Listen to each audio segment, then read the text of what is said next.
Assalamualaikum warahmatullahi wabarakatuh.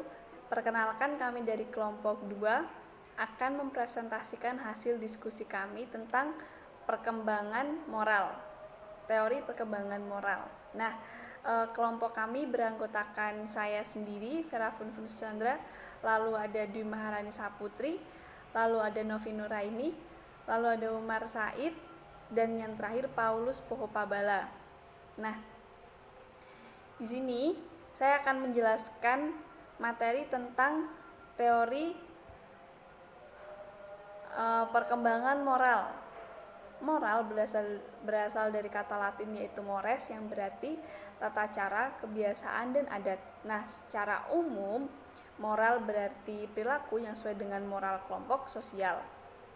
Menurut teori psikoanalisa, perkembangan moral adalah perkembangan yang dipandang sebagai proses internalisasi norma-norma masyarakat dan sebagai kematangan dari sudut organik biologi.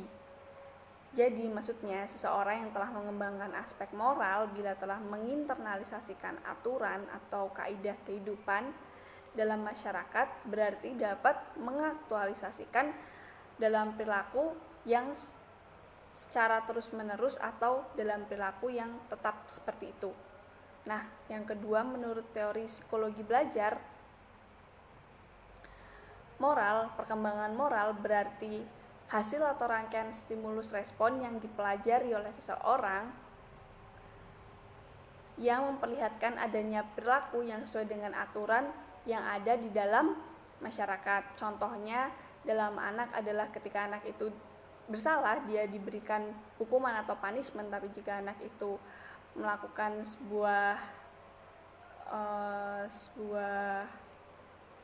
sebuah kebaikan, dia akan mendapatkan pujian atau reward. Assalamualaikum warahmatullahi wabarakatuh. Di sini saya akan menyampaikan materi tentang teori Jean Piaget dan teori Kohlberg. Yang pertama adalah teori Jean Piaget. Dalam teori ini, perkembangan moral beriringan dengan perkembangan sosial, termasuk pada anak usia prasekolah. Menurut Santrok, perkembangan moral adalah perkembangan penalaran, perasaan, dan tingkah laku mengenai salah dan benar. Dalam Santrok, terdapat perkembangan moral Jean Piaget terbagi menjadi 3. Yang pertama, tahapan moralitas heterogen, yaitu terjadi pada usia 4-7 tahun.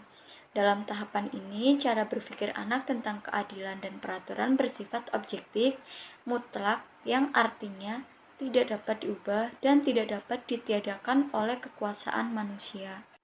Dalam Santrok, terdapat perkembangan moral Jean Piaget terbagi menjadi 3. Yang pertama, tahapan moralitas heterogen, yaitu terjadi pada usia 4-7 tahun.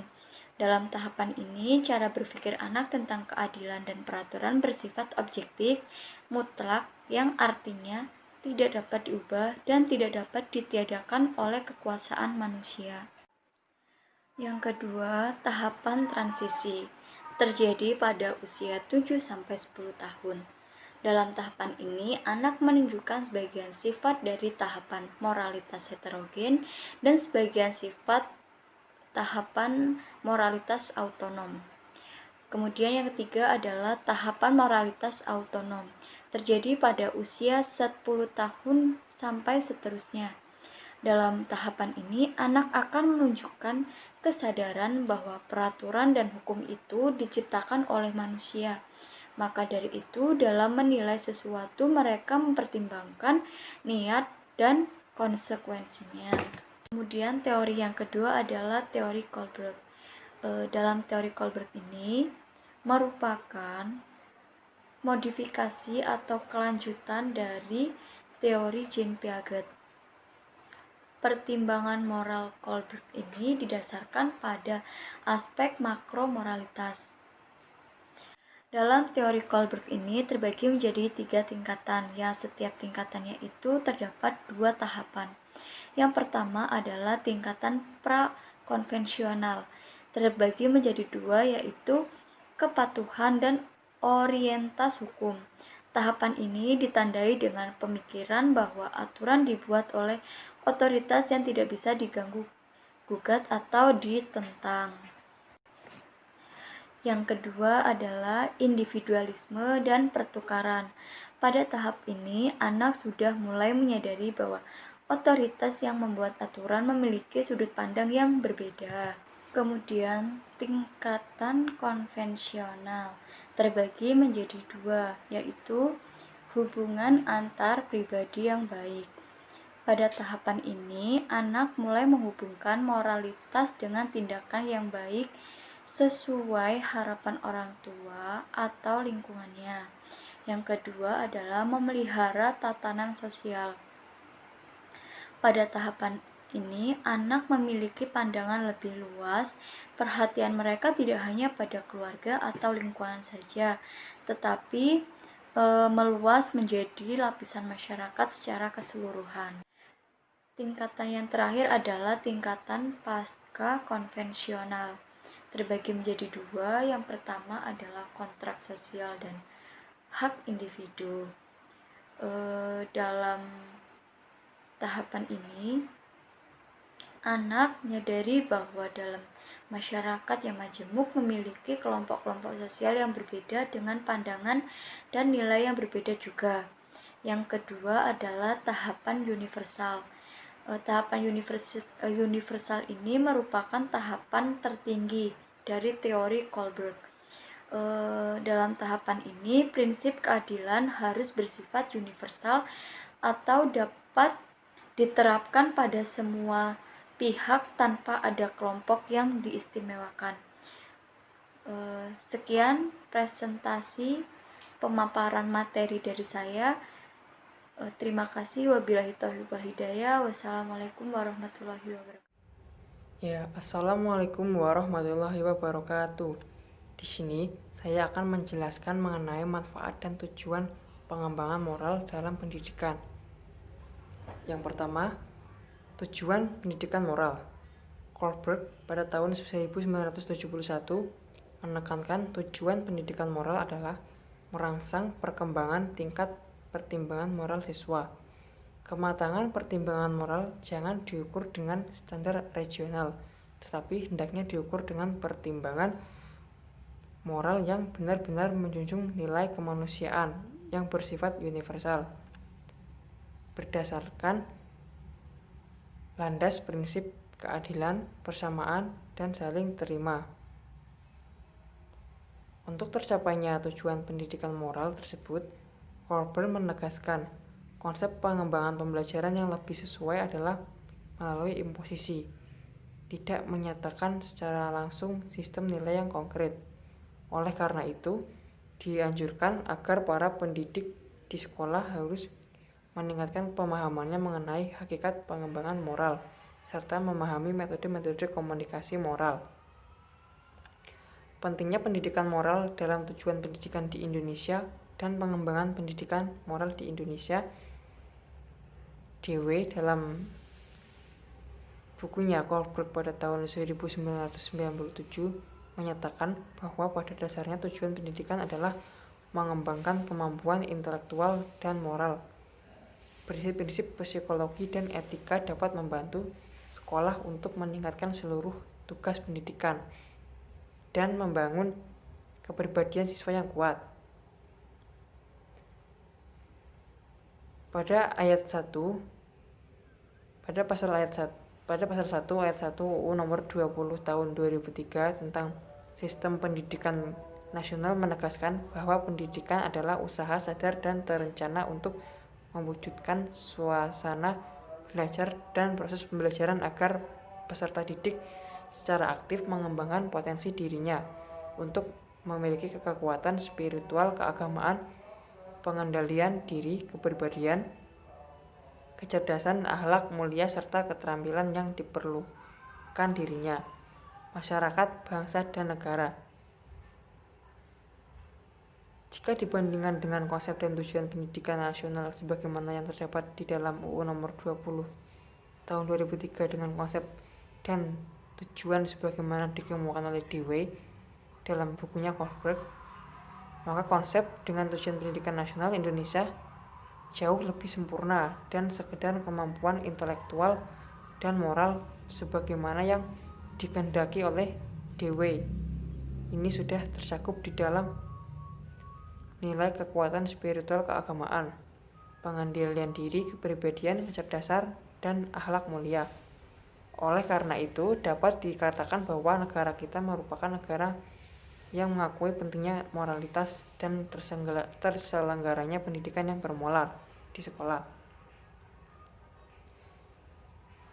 Berdasarkan hal tersebut, Ardana pada tahun 1985 menyatakan bahwa negara Indonesia merupakan suatu negara yang menaruh perhatian besar dalam masalah pendidikan moral. Kurikulum sekolah mulai dan tingkat yang paling rendah hingga paling tinggi mengalokasikan waktu yang cukup banyak bagi bidang studi yang potensial untuk pembina moral, antara lain pendidikan agama, pendidikan kewarganegaraan, dan ilmu pengetahuan sosial. Demikian juga pembinaan moral yang dilakukan oleh masyarakat, baik memanfaatkan kehidupan beragama, penghapusan tempat maksiat seperti perjudian di tempat prostitusi secara terus-menerus dilakukan oleh pemerintah. Namun, tampaknya segala usaha dan langkah yang positif tersebut masih juga belum mampu mengatasi tindak moral. Jadi harus ditingkatkan lagi. Adapun manfaat dari pendidikan moral menurut Nurul Suriyah adalah 1. Anak mampu memahami nilai-nilai budi pekerti di lingkungan keluarga, lokal, nasional, dan internasional melalui adat istiadat, hukum, undang-undang, dan tatanan antar bangsa. Yang kedua yaitu anak mampu mengembangkan watak atau tabiatnya secara konsisten dalam pengambilan keputusan budi pekerti di tengah-tengah rumitnya kehidupan bermasyarakat saat ini. Yang ketiga, anak mampu menghadapi masalah nyata dalam masyarakat secara rasional bagi pengambilan keputusan yang terbaik setelah melakukan pertimbangan sesuai norma budi pekerti. Yang terakhir yaitu anak mampu menggunakan pengalaman budi pekerti yang baik bagi pembentukan kesadaran dan pola perilaku yang berguna dan bertanggung jawab lebih lanjut. Ya, itu tadi materi dari saya. Ada kurang lebihnya mohon maaf. Materi selanjutnya bisa dilanjutkan oleh teman saya. Ya, terima kasih. Wassalamualaikum warahmatullahi wabarakatuh. Selanjutnya, saya akan menyampaikan faktor-faktor perkembangan moral, yang mana faktor-faktor perkembangan moral itu ada 5. Yang pertama, lingkungan rumah. Nah, peran orang tua begitu penting untuk mengetahui segala macam kebutuhan anak dalam rangka perkembangan nilai-nilai moral si anak. Nah, karena itu sebagai orang tua nantinya harus mengetahui cara memenuhi kebutuhan anak tersebut. Orang tua harus dapat menciptakan suatu keadaan di mana si anak berkembang dalam suasana yang menyenangkan, suasana ramah, ikhlas, dan jujur. Nah, jadi masing-masing anggota keluarga juga harus memperlihatkan suasana kerjasama yang baik setiap harinya agar anak dapat merasakan kebahagiaan bersama keluarganya. Yang kedua ada lingkungan sekolah, yang mana hubungan antara murid dengan guru atau sesama murid itu tuh banyak mempengaruhi aspek-aspek kepribadian, termasuk nilai-nilai moral yang memang masih mengalami berbagai perubahan pada anak tersebut. Yang ketiga ada lingkungan teman sebaya. Nah, di dalam lingkungan teman sebaya ini, semakin anak bertambah umur, semakin ia memperoleh kesempatan lebih luas untuk mengadakan hubungan dengan teman-teman bermain sebayanya. Nah, meskipun terdapat perbedaan umur yang relatif besar antara anak yang satu dengan anak yang lainnya, tidak dapat menjadi penyebab kemungkinan tiadanya hubungan dalam suasana bermain. Nah, yang keempat ada segi keagamaan, yang mana di dalam segi keagamaan ini ajaran keagamaan itu dapat menjadi petunjuk mengenai apa yang boleh dan apa yang wajar dan boleh dilakukan atau yang tidak boleh dilakukan, itu berguna untuk mengontrol kehendak seseorang. Nah, nilai-nilai keagamaan ini yang diperoleh anak pada usia muda dapat menetap menjadi pedoman berperilaku sampai kapanpun. Nah, yang terakhir ada aktivitas-aktivitas rekreasi. Nah, yang mana cara seseorang anak mengisi waktu luang sering dikemukakan sebagai sesuatu yang berpengaruh besar terhadap konsep moralitas si anak tersebut. Nah, jadi orang tua dan guru seperti contohnya orang tua dan guru tuh memberikan pentingnya membaca buku. Nah, yang mana di dalam buku-buku tersebut terdapat cerita yang terdapat pesan moralnya. Nah, mungkin itu saja yang dapat saya sampaikan. Kurang lebihnya mohon maaf. Wassalamualaikum warahmatullahi wabarakatuh. Nah, di sini saya akan sedikit menjelaskan tentang prinsip-prinsip perkembangan moral. Nah, prinsip perkembangan moral itu ada 3. Yang pertama itu prinsip bersikap baik, dan yang kedua itu prinsip keadilan, dan yang terakhir itu prinsip hormat pada diri sendiri. Nah, yang pertama itu prinsip bersikap baik merupakan bahwa disposisi dan kemauan untuk melihat orang lain sebagai pribadi yang bermartabat. Nah, kesadaran intinya adalah bahwa kita hendaknya jangan merugikan siapa-siapa, karena prinsip itu mendahului dan mendasari semua prinsip-prinsip moral lainnya. Andai kata sikap dasar antara manusia adalah negatif, maka siapa saja harus kita curigai dan bahkan kita pandang sebagai ancaman. Nah, dan yang kedua itu prinsip keadilan. Nah, prinsip keadilan itu merupakan kehendak yang kuat dan tetap untuk memberikan kepada setiap orang apa yang menjadi haknya.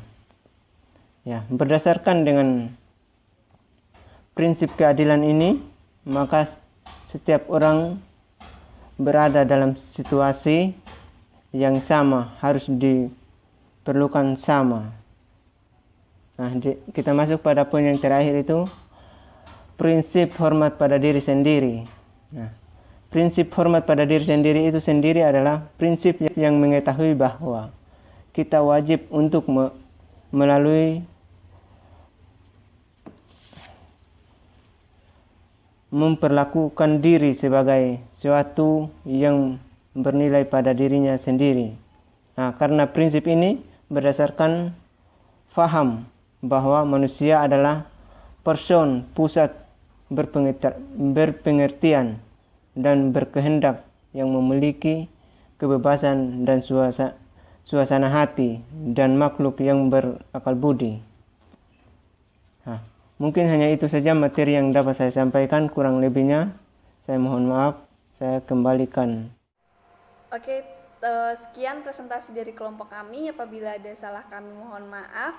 Semoga bermanfaat. Kami akhiri. Wassalamualaikum warahmatullahi wabarakatuh.